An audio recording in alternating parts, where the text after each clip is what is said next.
Waheshimiwa wakuu wa mikoa, nimewaalika hapa ili tuweze kuongea machache kwa niaba ya wenzenu wote. Mamlaka ya hali ya hewa ya Tanzania, yani TMA,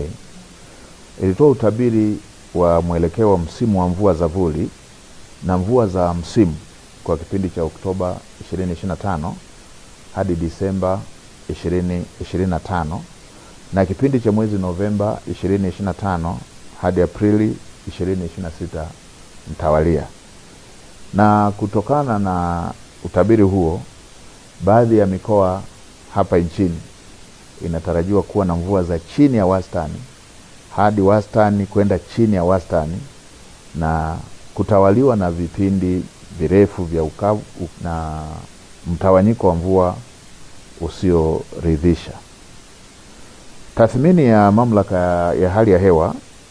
inaonyesha hali ya kuchelewa kwa mvua inatarajiwa katika maeneo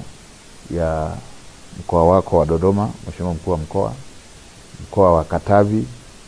mkoa wa Kigoma, mkoa wako wa Singida, Mheshimiwa Mkuu wa Mkoa,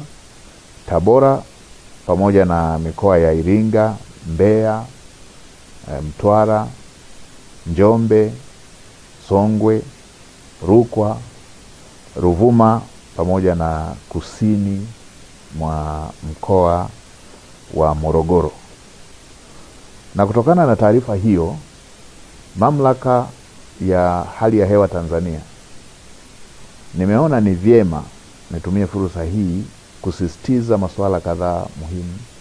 kwa wananchi na mamlaka mbalimbali za serikali ili tuweze kujiandaa. Moja, Watanzania wote kujenga tabia ya kufuatilia kwa karibu taarifa za utabiri wa hali ya hewa pamoja na kuzingatia ushauri na maelekezo yanayotolewa. Waheshimiwa wakuu wa mikoa, mnakumbuka huwa inatokea tahadhari hizi zinatolewa, tunachelewa kuchukua hatua, sote kama Watanzania, serikali, taasisi za serikali na wananchi wote kwa ujumla, na inakuja kutokea madhara kama ambavyo tumewahi kushuhudia, mafuriko ya udongo kule Manyara, ama mafuriko katika baadhi ya maeneo